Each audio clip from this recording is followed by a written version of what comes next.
મારું નામ ભરત ભુરાભાઈ પસાણા. મારે રહેવાનું રાજકોટમાં છે. અમે સંયુક્ત કુટુંબમાં રહીએ છીએ.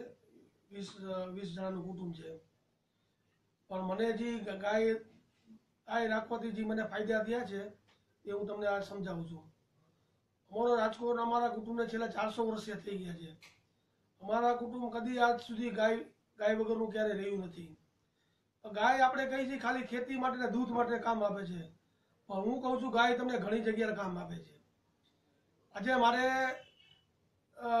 ગાયના હિસાબે અમે ભાઈઓ ભેગા રહીએ છીએ, તેમના દૂધ ઘી ખાઈએ છીએ અને સાથે સાથે સજીવ ખેતી પણ કરીએ છીએ.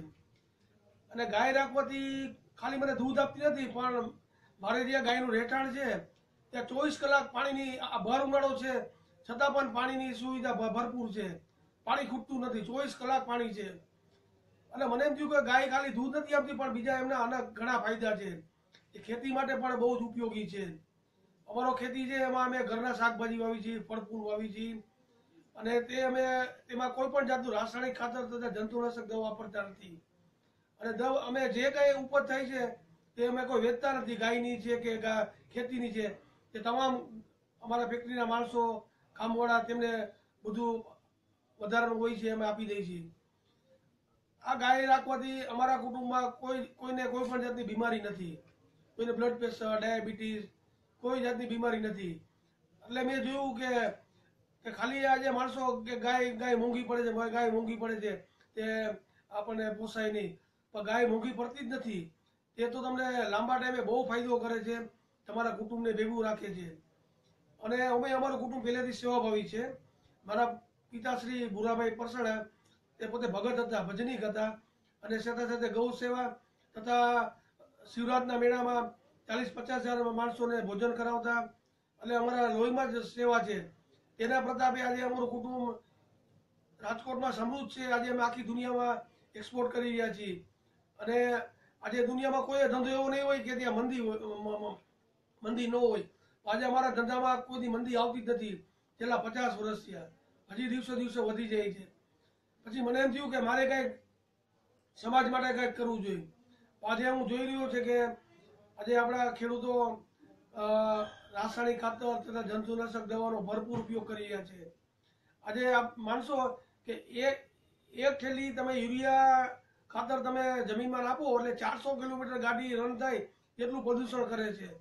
આજે ખેડૂતો બેફામ ઉપયોગ કરી રહ્યા છે.